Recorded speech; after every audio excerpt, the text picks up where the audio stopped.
our session now. And to chair the morning session, we have three chairpersons with us. I would like to invite our chairperson, Dr. Elil Raj, Professor and Head of Department of Anesthesia, Arubade Veedu Medical College.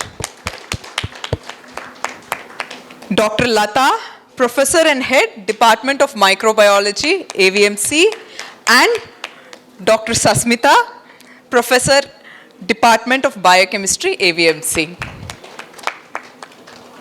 Our first talk of the day today is meaningful engagement in multidisciplinary research. The word meaningful engagement, when you Google, you will find it's talking about either love or it's talking about marketing. So to market about interdisciplinary research in the context of meaningful engagement, we have with us Dr. Vishnu Bhat. Sir, you are invited. Over to the chairpersons.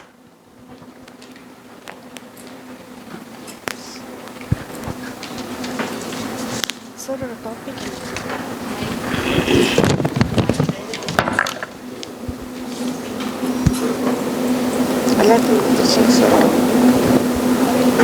Sir, topic.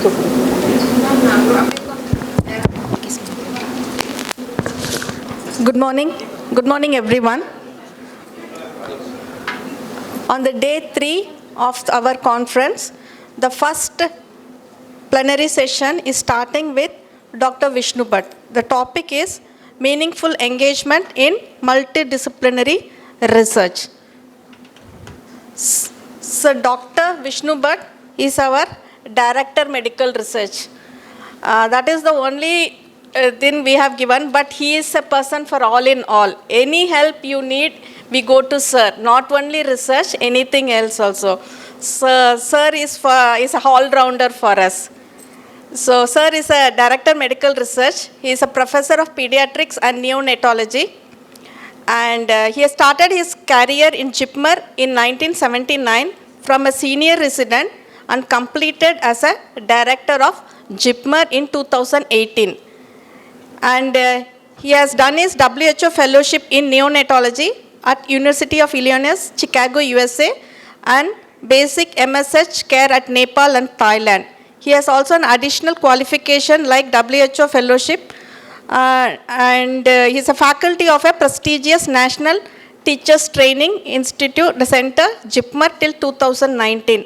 He has a vast number of paper publications, 382 to his credit till now, and he has authored or edited 60 book chapters, and he has edited a book on the protein energy malnutrition and book on NICU protocols of JIPMER.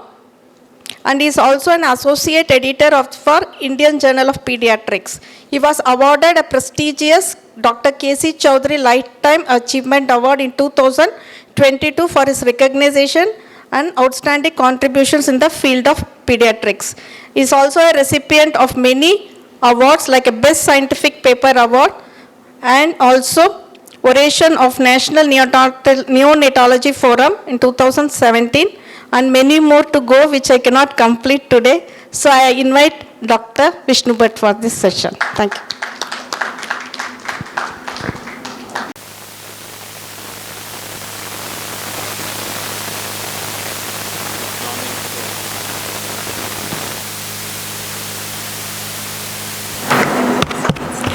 Good morning to all.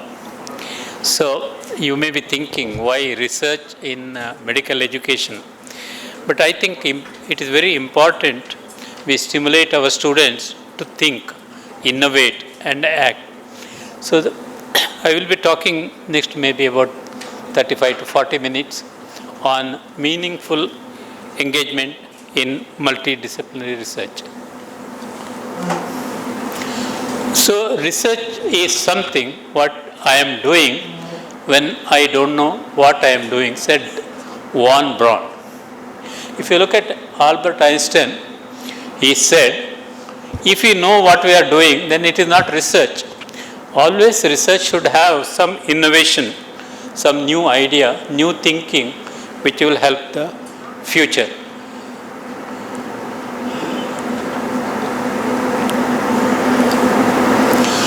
So basically, research is the scholarly pursuit of new knowledge discovery or creative activity in an area with the goal of advancing the area's frontiers and boundaries.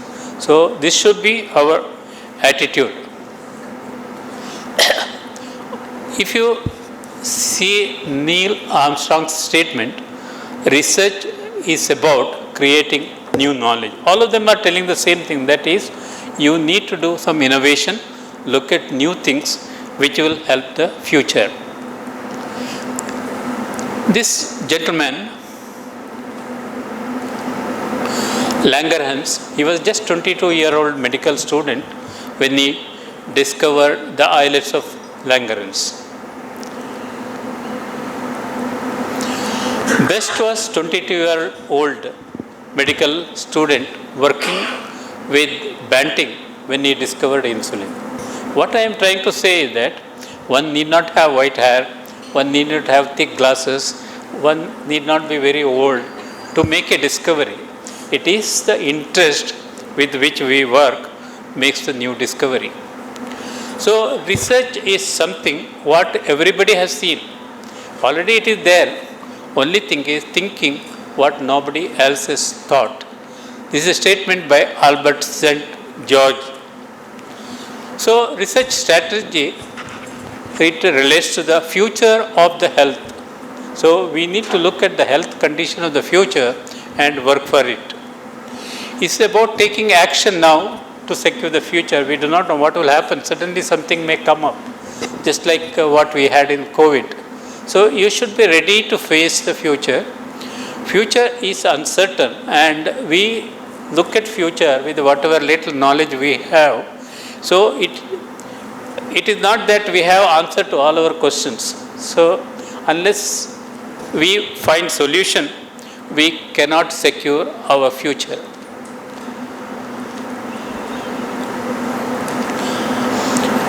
So why we should do research? It brings life to what is written in textbooks.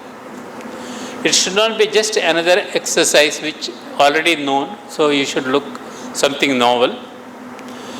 You could be the first human to find results that could have key answer to a future problem. So never underestimate you. Think widely, look at new things. Not that everybody will succeed in what they are doing, but there is no harm in trying. Finally, outcome will be fun. But scientific research is a cognitively very complex activity. It requires some discipline and sophisticated skills. But if everybody thinks I don't have the skill, I do not know how to think, then nothing will happen. So it should help in creating new knowledge in the subject, manage the conflict information, and it is very important that we ask good questions. Unless we have a question in our mind, we will not look for answers. So if you have problem which it does not have an answer, one thing is that you can discuss with others, you can find solution together. So that is the importance of mixing with other people or multidisciplinary or multi-institutional research to which we have to do. It will also give other benefits, like whenever you do research or any activity, we need a mentor. It may not be that we have idea everything in our mind. It will also help us in enhancing our knowledge in the academic field. It will clarify academic career and personal interest. You will get more credentials. You will have long resume. Wherever you go, you will get a job or you will be recognized. So it has got very personal benefits also in addition to the society. Other benefits will be like learning skills that will improve your communication. You may talk in conferences, we may publish papers, we can communicate with others. So it improves your communication skill, it explores the research techniques, it enhances the academic credit, scholarships, stipends, and awards and whatnot. So there are several benefits of research other than just doing some work. But the sad story, if you look at the Indian scenario, this is a 2016 paper, more than 15% of the medical colleges in India do not have a single publication in almost 9 years what they have collected data from 2005 to 2014 in Scopus Index journals. Not that they are not publishing, they are publishing, but not properly indexed, or it may not have citation, or others may not be reading it. And if you look at the publication, only 25 institutions or 4.3 of the number of medical colleges we have, more than 100 papers per year. They may have a staff strength of 200, 300 to meet their medical council, national medical council requirements, but publications are very, very low.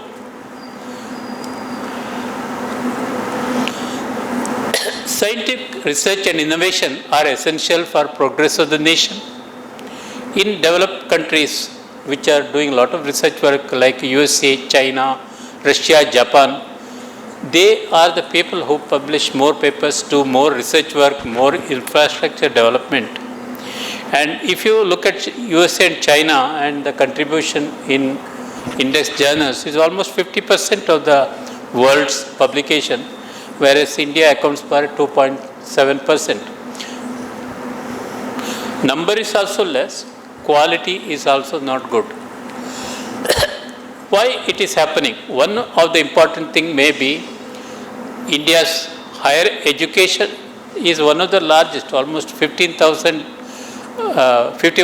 institutions and universities are there, but there may not be proper reward system for research output.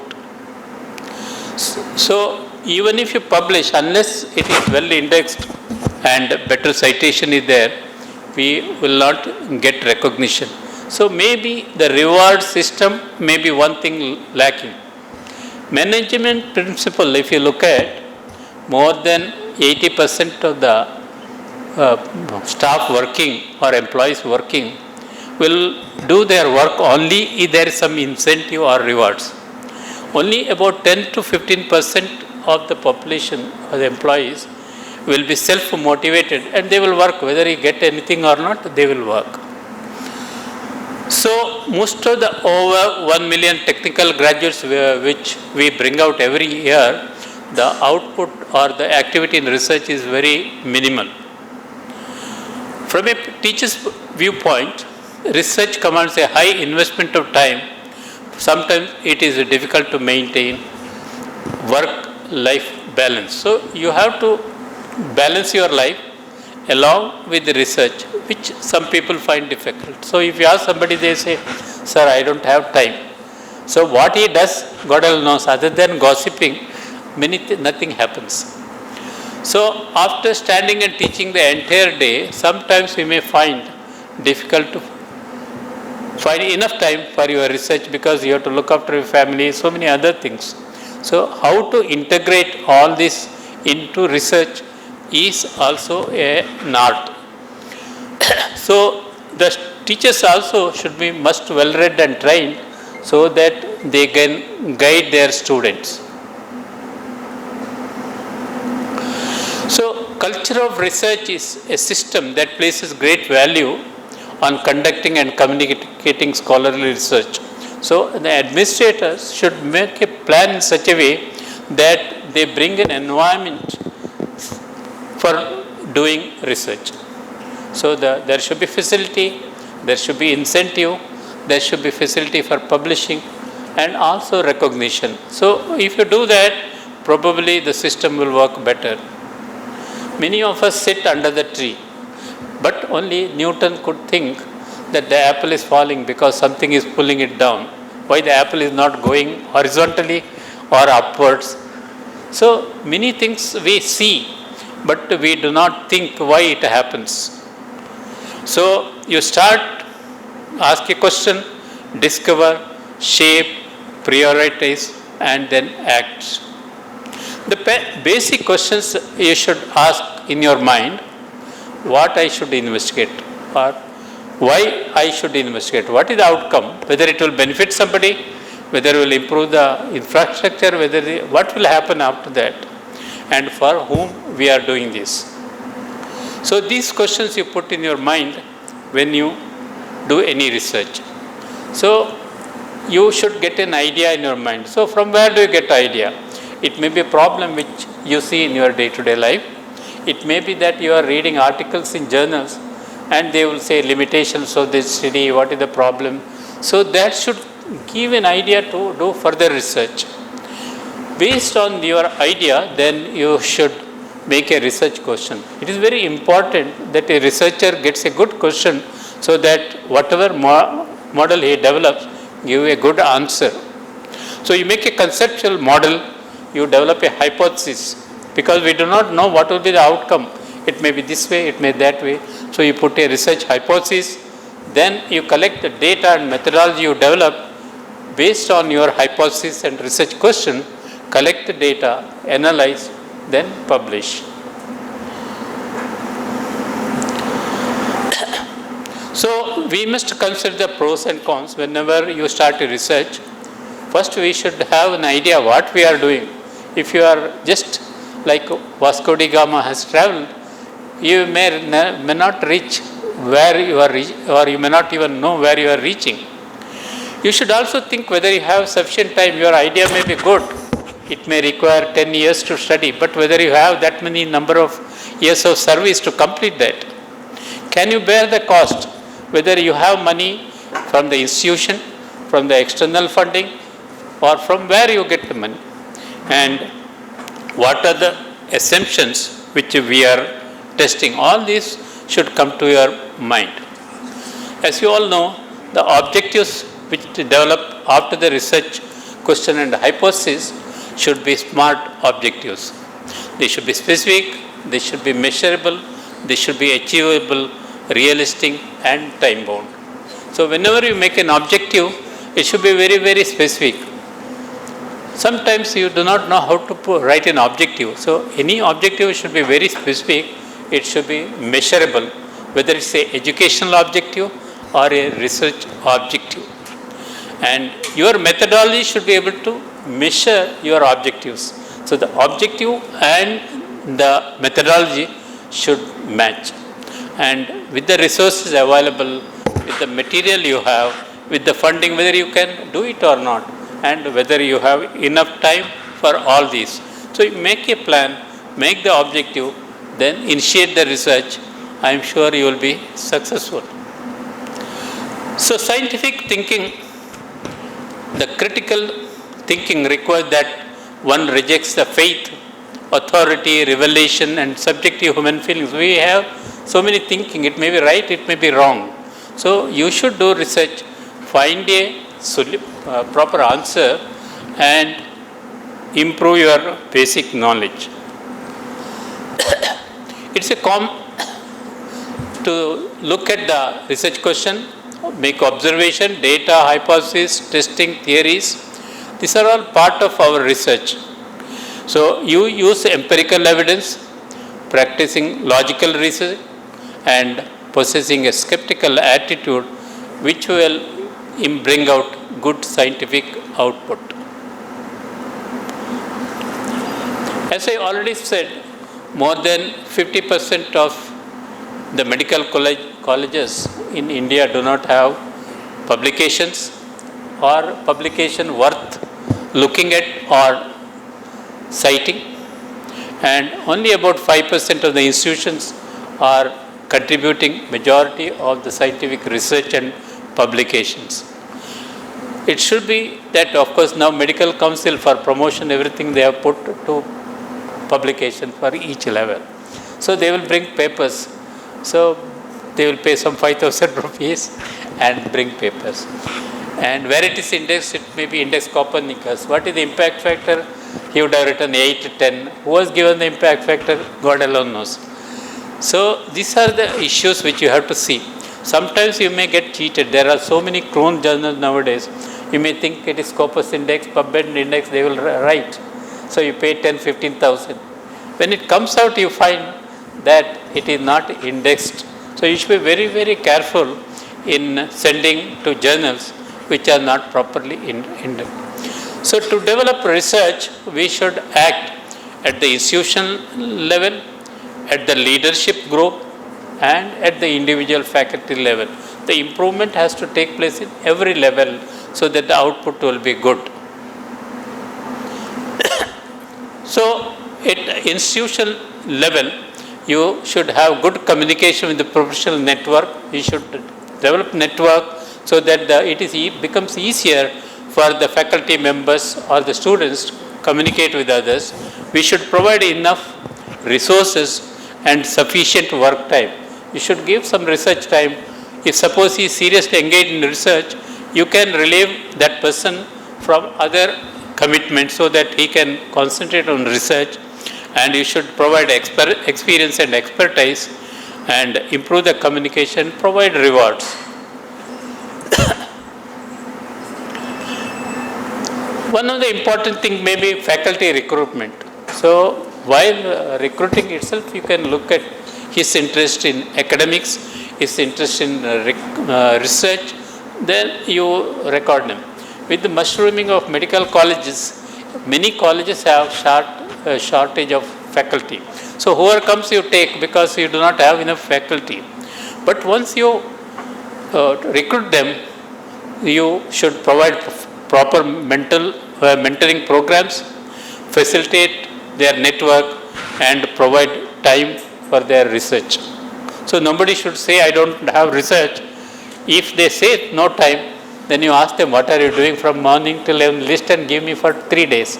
I don't think anybody will be able to tell you that they don't have time. It is only your mental block which you have, not the thing. So you have to allow them to socialize, you should motivate them, you should improve their knowledge, research skill, and the work habits which will bring out better output. So the training and support should be provided, like mentoring is very important. So continuing education courses, grant writing support you should give, because sometimes language may be an issue for many people. So you should help them in this type of support should be provided. Research funding should be given, and always we look how to attain the final thing after the research. Mentoring is basically taking together. So when you are able to climb, you climb together. So that is what mentoring is.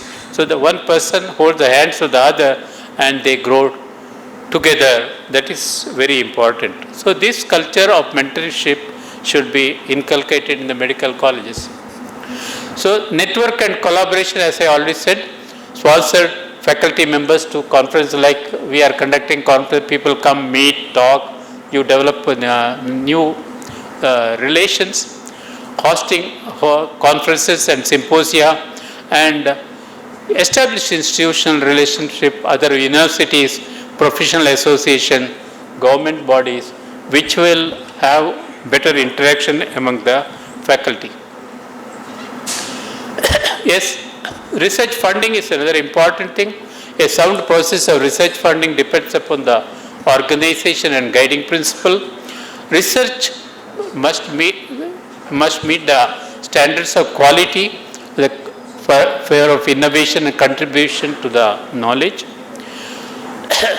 It should not be a problem that have already been solved. So people, one paper comes, next day you see another paper, third day you see the third paper, same thing, outcome is same. Then there is no use. Something new should be there in any research outcome.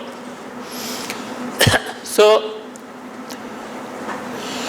also you should engage the faculty members so that they will apply for external funding, because I don't think any institution can give a lot of money because funding will be limited. They also look at the managing the institutions.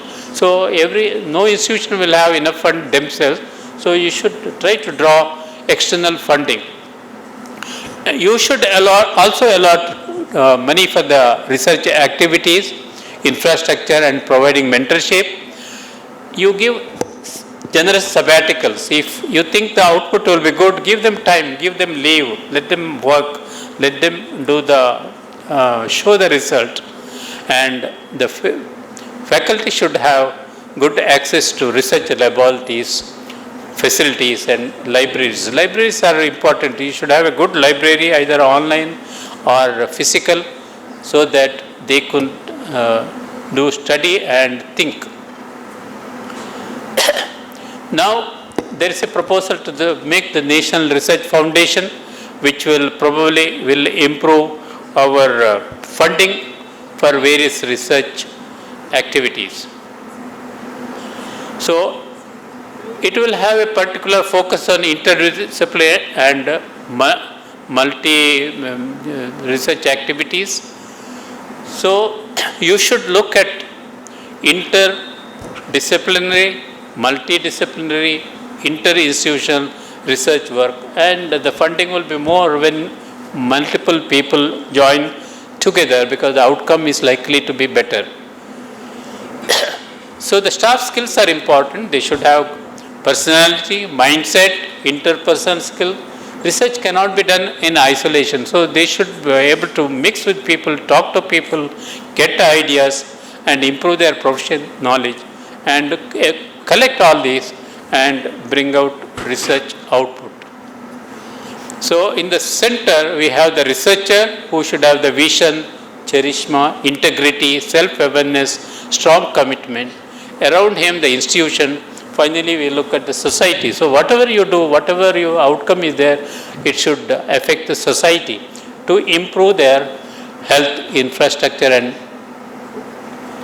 control. Research publications. The research being reported should have been conducted in ethical and responsible way. Many times if you bypass the ethical issue, it may become a problem later. So once you make a research output, it should be published honestly, without fabrication, without falsification, inappropriate data manipulation. These things should not be done. So one day you will be caught. If you have done something mischievous, you may get through once, but it cannot be there forever. So research should strive to describe their methods clearly, unambiguously, so that another person knows what actually you have done. He should adhere to publication requirement without plagiarism. It should be original, should not be published elsewhere. All authors should take collective responsibility. You say that you put my name also, he puts your name. Then later you find that he has done some manipulation, then you become responsible for it. So you never allow anybody to put your name in any publication without seeing what has been done. Because sometimes when problem comes, you cannot say, he never showed me, he has just put my name. It cannot be that. So the authors of research publication should accurately reflect the individual's contribution. Many journalists ask, what is the contribution of each individual who is become author? And you should also declare from where you got the fund, how it has been done, to avoid any conflict of interest. Publication of scientific paper is critical for modern science evaluation and professional advancement. It comes with many responsibility. Don't think it is very simple. An author must be aware of the good publication practice. While refraining from scientific misconduct and research frauds, authors should adhere to the good publication practice, what is called GPP. Publication which draw conclusion from manipulated or fabricated data could prove detrimental to the society and health. So you see the research, you act, then you may find something different. So good science can blossom only when research is conducted and documented in a complete honesty and with ethical basic. Unfortunately, publish or perish is the attitude. Everybody says either you publish or get out. But that results in unhealthy practices, and there is need to identify, acknowledge and generate awareness among the junior researchers and postgraduate students so that the scientific misconduct can be reduced. So As scholars, we strive to do high quality research that will advance the science. Do not rush submitting to journals. Look proper journals, what are types of paper they are publishing. Then the aims, scope and the author guidelines, you target the appropriate journal, make a good first impression with your title and abstract. Many journals, they ask a lot of money, but if you send the abstract and write to the editor, if your study is good, they will say, okay, you send, we will publish free of charge. So to be very frank, so far I have not paid 1 rupee also for any journal for publication so far. But they accept if your study is good. So have a professional copy edit person, because I said the language may be some issue sometimes, and whenever the reviewer comments comes, you address very, very carefully so that your paper gets accepted. Publishing in a journal to highlight the success of faculty research is very important.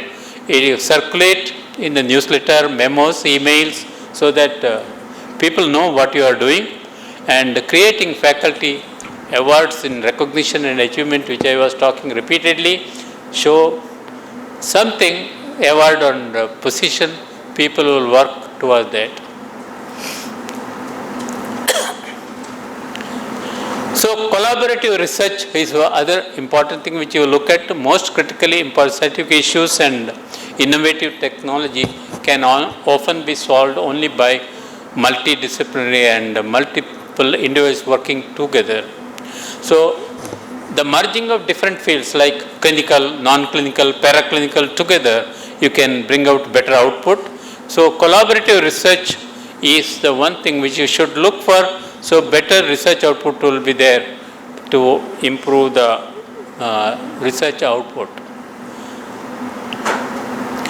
So how do you measure the output?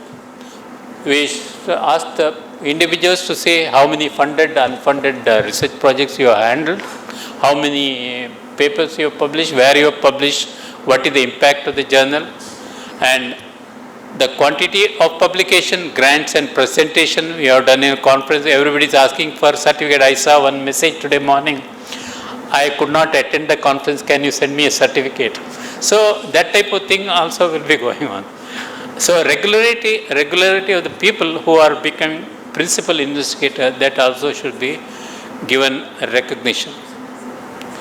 So what is the way forward? Postgraduate degrees, there are combined degrees now with the basic degree with the PhD. So this type of joint degrees can be awarded. So you will find a teacher, researcher combination in many places. So take home message, there is a strong need to improve your research and publication in medical schools in India, as I said. A culture of research should be evolved and sustained by the administration. Facilitate the faculty and students for conducting research and publishing the results is very, very crucial for the development. Every research should have some novelty, and whenever they submit in the IRCI, what is the new thing we are doing? Like that people ask. So there should be something. And methodology should be predetermined and standardized. There should be no compromise on ethical issues, so we should be very, very careful. Give credit to all those who contribute in the study. Do not ignore anybody, otherwise you will not get cooperation. All research findings should be published, because otherwise it will be a waste of time and manpower, money and everything, which should not be done. Yeah, last. So people say publish or perish, but I say everyone has to perish one day. So that is the ultimate. Once you are born, you have to die. But try to do some research and publication which will help the future generation. Thank you very much. Thank you, sir, for this wonderful talk. As you have told, the publication in the medical colleges is abysmally low. Only in the colleges which comes under national importance, they are doing very good research. Otherwise, medical colleges coming under the NMC, still we have a lot to learn and go. And you also told research cannot be done in isolation. So they have to come together for a collaborative research, like a clinical, paraclinical, preclinical. They can get together and they can have the authorship according to them only. And in India, it's very low as compared to the China and in USA. And apart from the feedback which we receive from our staff, they say there is a lack of rewards. Even if I get a project or any grant, what is the management helping us in doing it? So there is a lack of rewards also. And our postgraduate students, though they are doing many dissertation work and they are publishing also, but they need more guidance, because what we have seen, they are more going towards the predatory journals. They are publishing, but it's in a predatory journal which is not an indexed one. So they need more guidance from the mentors and the guides and the HODs. And they should also have a good infrastructure support, like a lab and a library support also. And even the monetary support is needed for us. And the time also should be given to us. Thank you, sir. And it's open for the forum. Two questions, one of them a little controversial. So the first question is, I admire that you have not paid at all for any of your publications, but now the trend is for more and more good quality journals to go into open access. And I am an editor on several of these open access boards, and unfortunately they charge something between $2,000 to $4,000 just to get your article published, and it becomes very difficult for researchers in India to approach these sort of journals. So I would like your comments on that. And if I can, the second question, I wanted your opinion on the role of the ethical committees in promoting research in this country. My personal experience I'm sharing, where I believe that ethical committees are actually, in many instances, not always of course, but in many instances, stifling novelty in research. Because the first question the ethical committee is asking is, do you have any prior evidence of this? You know, for example, I'll give you two examples in my own personal experience, though I can't say that I'm a very experienced researcher. The first one was way back in 1993 when I came back from UK, and I found that patients of duodenal ulcer perforation, routinely after the surgery, they were having drains inserted in the abdominal cavity. In this country, that is universal practice. Whereas in the UK and most of the other developed world, it was not the practice. And the argument used was that our patient's diet is different, their stomach is full of rice and all that when it perforates, so we need that. But there had been no research done. And when I put forward this proposal as a research proposal to see whether drains were really necessary or not, the question that was asked is, has anybody done it before? If they've not done it before, how can you ethically justify it? So the whole point that research should be novel is shot down by the ethical committees. Eventually I found one line in Bailey and Love which said the drains are not necessary. On the basis of that, I got approval for the research, and eventually it was published in an international journal. So, and in fact, we changed our practice in the institution as a result of that research. The other example is very recently when I wanted to do research on simulation-based intervention in one subject, and the committee approved the research, which means that it is something novel. We don't know the answer, so we are doing the research. At the same time, the ethical committee said it is unethical for you to deprive one group of students to simulation, since we were planning a randomized control trial. So if you know that the simulation is going to be beneficial, either you don't approve it as a research, or if you approve it, then allow us to do it with a control group. So these were some controversial things that came up with the ethical committee. So I believe that ethical committees need to be a little more objective and probably trained in the job that they do. So these are the two questions. Thank you. Okay, wonderful. You have put right things we need to be discussed. Now funding agency, most of the funding agency will also fund your publication charges, because as you said, it's $200, $300 will be quite a good amount for an Indian or from developing countries. So that is one way. Other thing what I have done so far is I will send my abstract with a letter to the editor telling that this is what I have done. Whether you would like to publish, I will not be able to pay because it is not a funded project. Many of them say that, okay, you send your article, we will get it reviewed. If it is worth publishing, we will publish without charge. So you should do it before submitting your paper. Once you submit the paper, if you ask, most of them do not oblige. So that is about the question. And to some extent, the institution can fund the publication charges. Even in our institution, to some extent, they have agreed to provide money for publication. So that can be done. Second question about ethics committee. So selection of the members of ethics committee is very, very important. So one of the duty of the administrator is that select your ethical committee members very, very carefully, because some of them may talk because they want to show they know something, but it is a human tendency.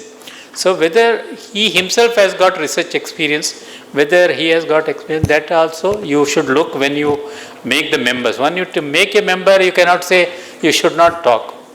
And regarding novelty, it depends upon this thing. You should show the evidence how it is novel. If you are able to justify, then they will keep quiet. They may ask questions because they have to ask some questions. But if you have an answer, they will keep quiet. Regarding the randomized trial, sometimes ethically it may not be permitted to deprive one group of people from benefit of your research. If you already know that it may be beneficial, then randomization may be a problem. So in those cases, you can do a cross-sectional study or an observation study, and if there is some doubt, then you go for an RCT. Whenever in RCT, the basic principle is that for that reason, any ethical issue, you should not cause harm. Even if you don't do good, doesn't matter, but do not do harm. So you should be able to justify how the other group is not harmed by your not giving the treatment. If you are able to justify, then obviously they should agree for it. I am also ethical committee chairman for some of the institutes. So if people ask questions, I will tell them, you please keep quiet, because I think there is a right point. We should not come in the way of this research, like that. So the chairman has got a control over that to some extent, but he cannot overrule the members. Then if he overrules everybody, then there is no need for a committee. No, sir, this particular research we were talking about was not reported earlier. So I believe that in such a situation, the other group, the control group, is getting the teaching that is being traditionally given throughout. So if we say it's unethical to deprive them of simulation, we have been doing unethical teaching throughout the years because we have not been teaching them using simulation till now. That is the point I was trying to make. See, medical education is something little different from other research activities. That is one thing. Secondly, you can do crossover study. See, suppose you think one group is being deployed. After that, you do the other thing, other group also, and justify the ethical requirement. So you are not depriving both the groups. First, you have taken the results with the randomization. After that is over, you cross over. This group will get the other one, that will go to the next treatment. Compare whether there is any difference or not. So this is a crossover design you can do in such cases. Good morning, sir. Good morning, sir.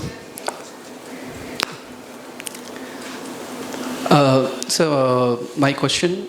Somebody, anybody? Yes, yeah. Sir.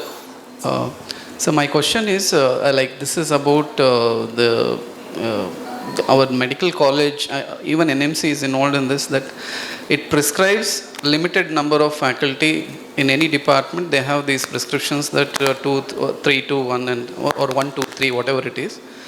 And every faculty in a day, he changes so many roles. He is also a UG teacher, he is a PG teacher. He does some additional duties, like in pharmacology we run something called as ADR monitoring center.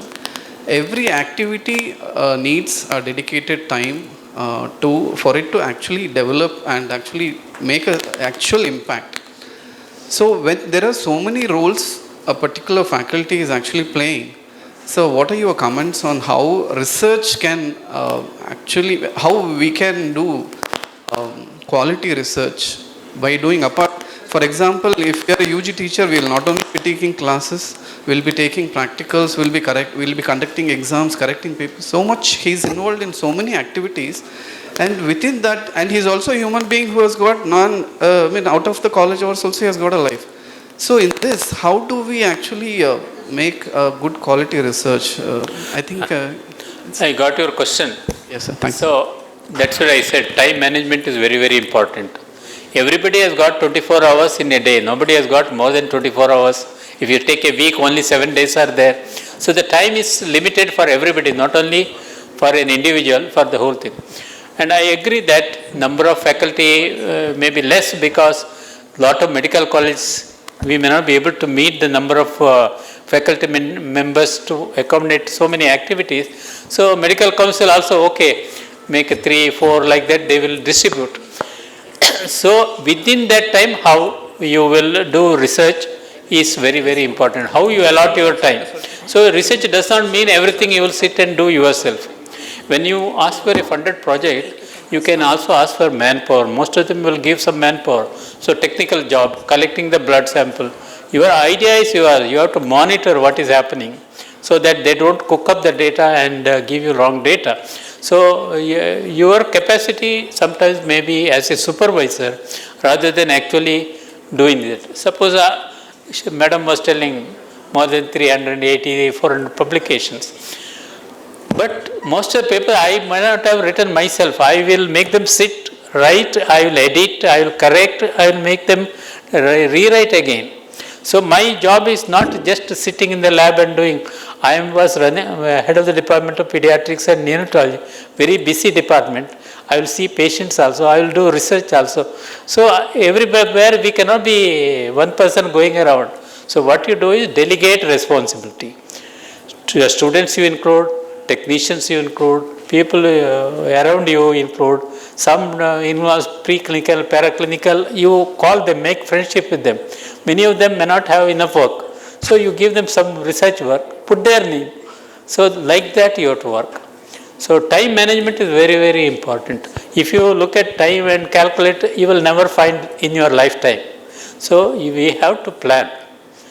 I am sure that some people will be really busy because they are given many responsibilities, and whenever a person does good job, everybody wants him. So they will say, you do this also, you do this. So many will dump on that person. So the head of the department or the head of the institution should see how to divert the work and people all contribute together. That's also important. Thank you, sir. As we are running out of time, the other questions can be taken up by Dr. Vishnu Bhat during the tea time, or sir is available the whole day today. Thank you. We'll go to the next topic. Thank you, sir. Now I request our chairperson, Dr. Lata, to felicitate our resource person of the session, Dr. Vishnu Bhat, Director Medical Research, Professor of Neonatology and Pediatrics.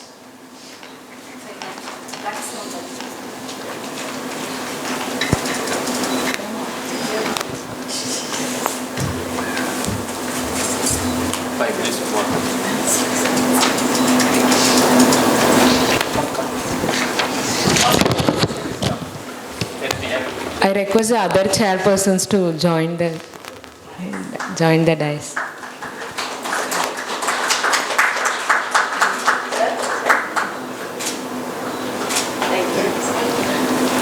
Thank you, ma'am. This is a proud moment. Our resource person, Dr. Vishnu Bhat, he is being honored with the Lifetime Achievement Award by MEU India for his contribution to the medical education in India. Now I request Dr. Sanjay Bedi, CEO MEU India, to felicitate and give the award to our Director Medical Research, Dr. Vishnu Bhat.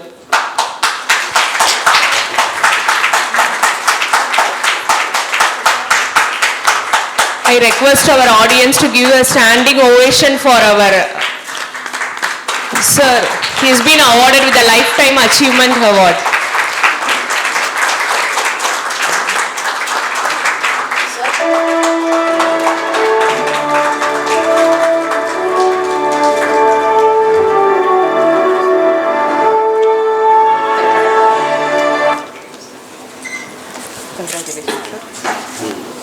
Thank you, sir. Really, it was a motivation for us all. Thank you all for showing your love and affection.